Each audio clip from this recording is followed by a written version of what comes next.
बच्चों, आज का प्रश्न है वैद्युत प्रतिरोध तथा वैद्युत चालकता को समझाइए। अब पहले हम वैद्युत प्रतिरोध को डिस्कस करेंगे। इसके लिए मैंने एक डायग्राम बनाया है जिसमें एक एल लंबाई का चालक एक्स वाई, जिसके सिरे हैं एक्स वाई, इसको भी विभवांतर वाली बैटरी के साथ जोड़ा गया है। अब बैटरी के साथ जोड़ने पर क्या होगा कि इलेक्ट्रॉनों को एक अनुगमन वेग प्राप्त हो जाएगा, क्योंकि इलेक्ट्रॉन बैटरी के धन सिरे की ओर आकर्षित होना प्रारंभ करेंगे या धन सिरे की ओर उस अनुगमन वेग से चलना प्रारंभ करेंगे और सर्किट पूर्ण होने के कारण इसमें वैद्युत धारा आई प्रवाहित होने लगेगी। आई की जो डायरेक्शन होगी वो इलेक्ट्रॉनों की गति की विपरीत दिशा में होगी। ठीक है, तो ये था डायग्राम। अब इसी डायग्राम को मैंने यहाँ पर समय बचाने के लिए पहले ही भाषा के रूप में क्या कर दिया था, इसको डिस्कस कर दिया था, यानी कि इसके बारे में जो विवरण था उसको भाषा के रूप में यहाँ पर समय बचाने के लिए लिख दिया है। अब हमारा जो टॉपिक है वो है प्रतिरोध। प्रतिरोध क्या चीज़ है? तो होता क्या है जनरली कि जब हम किसी चालक को बैटरी से जोड़ते हैं तो चालक के सिरों पर एक विभवांतर क्या स्थापित हो जाता है और यह विभवांतर उस चालक में बहने वाली धारा के अनुक्रमानुपाती होता है। ठीक, इसको दूसरे शब्दों में हम यह इस रूप में कह सकते हैं कि जो चालक के सिरों का जो विभवांतर होता है वो चालक तथा जो चालक में बहने वाली धारा, उन दोनों का जो अनुपात होता है, यानी कि जो भिन्नात्मक संबंध है वो क्या होता है, नियत होता है। तो यहाँ पर से इसको लिखना प्रारंभ करते हैं कि सामान्यतः चालक के सिरों का विभवांतर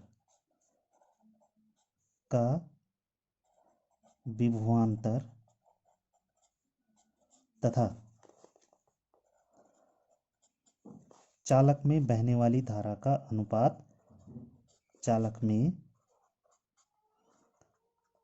बहने वाली धारा यानी कि वैद्युत धारा का अनुपात नियत होता है, यानी कि ये संख्यात्मक नियत होगा। अब इसको हम कैसे लिख सकते हैं कि चालक के सिरों पर कितना विभवांतर अप्लाई हुआ, वी विभवांतर अप्लाई हुआ और इसके फलस्वरूप कितनी धारा बही, इसमें आई धारा बही, तो V ओवर आई।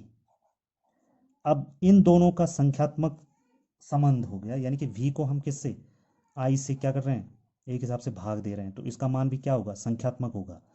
वही संख्या एक नियतांक के रूप में प्राप्त होती है जिसको कि हम R से व्यक्त करते हैं और यही R क्या होता है, चालक का प्रतिरोध होता है। यानी कि क्या हो जाएगा, इसको हम दूसरे शब्द में क्या इस प्रकार से लिख सकते हैं, विभवांतर तथा किसी चालक के सिरों के विभवांतर तथा चालक में बहने वाली धारा का अनुपात किसके बराबर होता है, चालक के प्रतिरोध के बराबर होता है। इसी को हम प्रतिरोध कहते हैं। इसी भिन्नात्मक संबंध को या इसी अनुपात को हम क्या कहते हैं, प्रतिरोध कहते हैं। अर्थात क्या हो जाएगा, चालक के सिरों के विभवांतर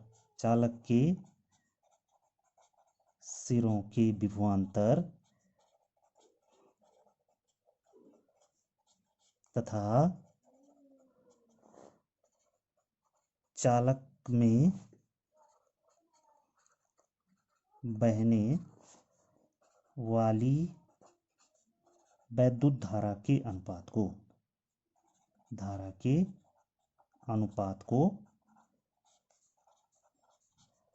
प्रतिरोध कहते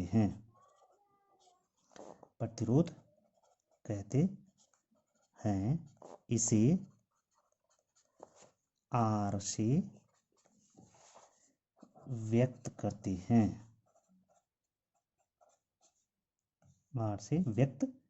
हैं। यानी कि इसका प्रतीक क्या होता है, R, कैपिटल R का मतलब हो गया रेजिस्टेंस, यानी कि प्रतिरोध। अब ये प्रतिरोध को हम सामान्य भाषा में समझें तो ये धारा के मार्ग में किसी चालक के पदार्थ के द्वारा उत्पन्न रुकावट है। प्रतिरोध क्या हो गया, रुकावट हो गया, ठीक है। और ये किसी एक पदार्थ के चालक के लिए नियत होता है, ठीक है।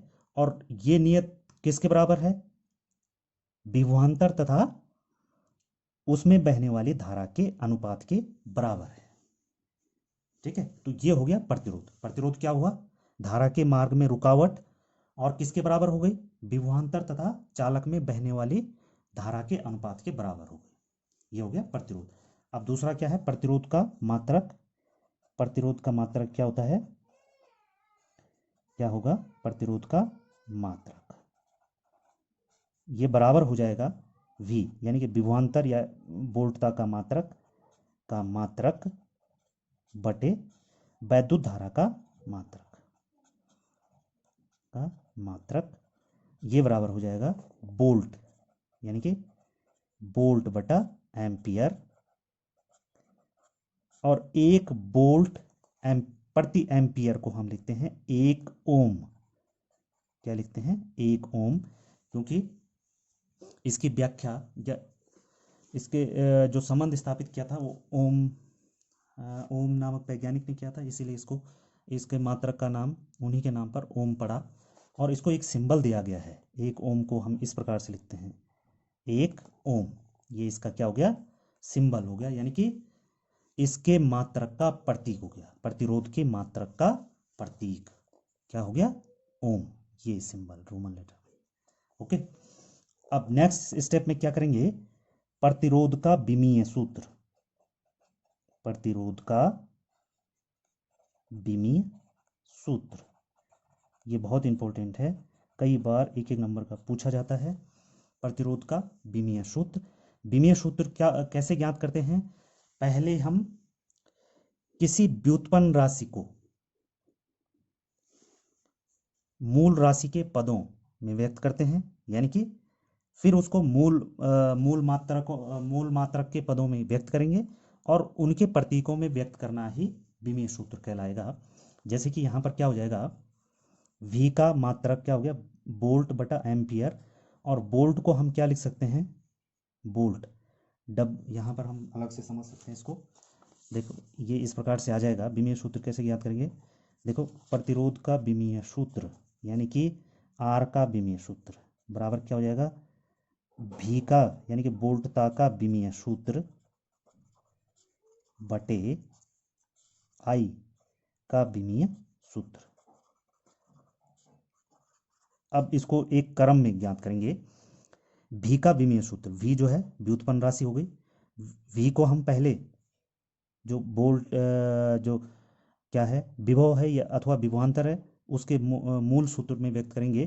तो V बराबर होता है W/Q, यानी कि कार्य बटा आवेश। यानी कि इसको हम इस प्रकार एक क्रम में बदलते जाएंगे, किसमें, मूल मात्रक के पदों में या मूल राशियों के पदों में, कार्य बटे आवेश और बटे वैद्युत धारा।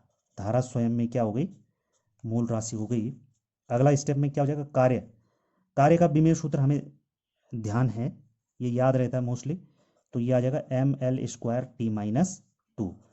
और आवेश को हम मूल मात्रक के पदों में अगर व्यक्त करेंगे या मूल राशि के पदों में व्यक्त करेंगे तो क्या आ जाएगा, आवेश Q बराबर होता है I/T।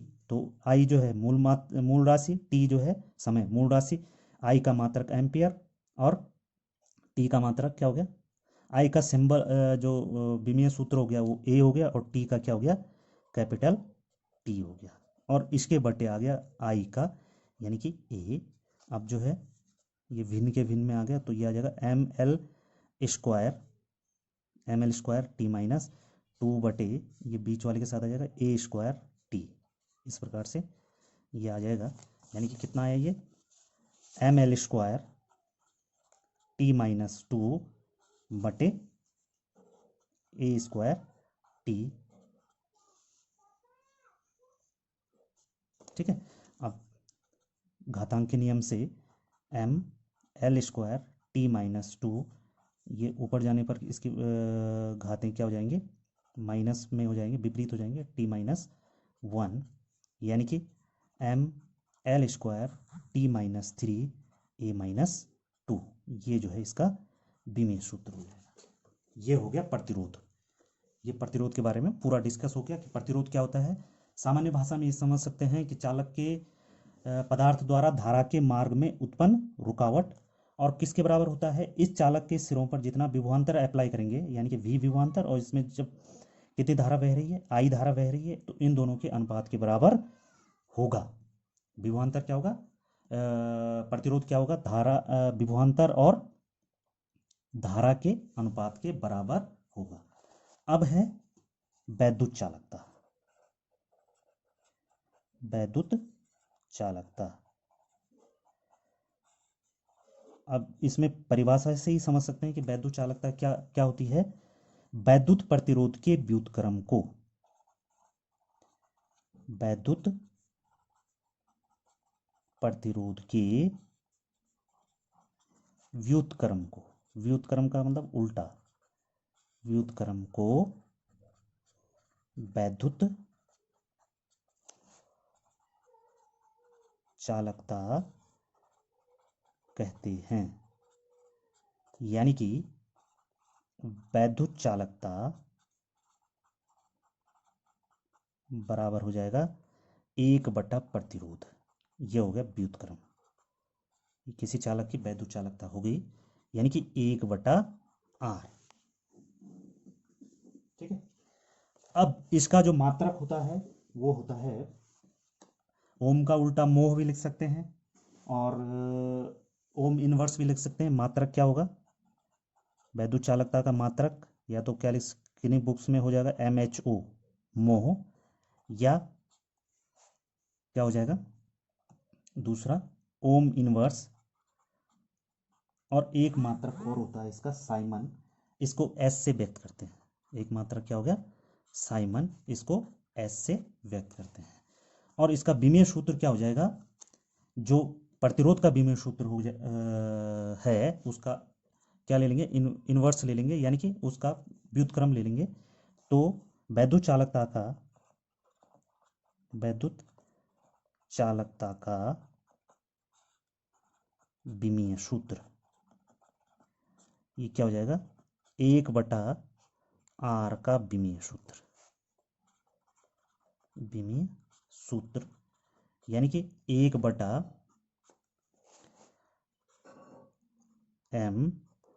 L² T-3A-2।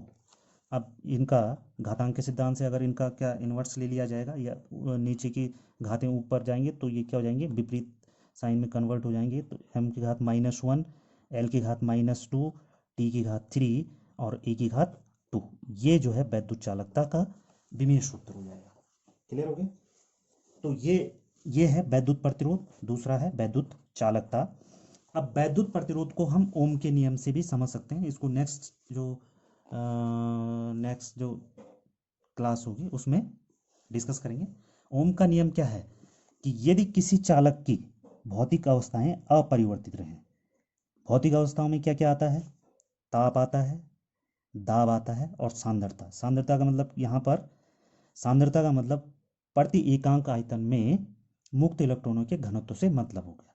तो जो परिभाषा है लगभग उसी से निकाली गई है। किससे, ओम के नियम से, कि यदि किसी चालक की भौतिक अवस्थाएं अपरिवर्तित रहें तो चालक के सिरों पर लगाए आरोपित विभवांतर चालक में बहने वाली धारा के अनुक्रमानुपाती होता है। ये ओम का नियम है। और नेक्स्ट जो क्लास होगी या नेक्स्ट जब डिस्कस करेंगे तो ओम के नियम को डिस्कस करेंगे तथा उसका अनुगमन वेग से सत्यापन करेंगे। ओके।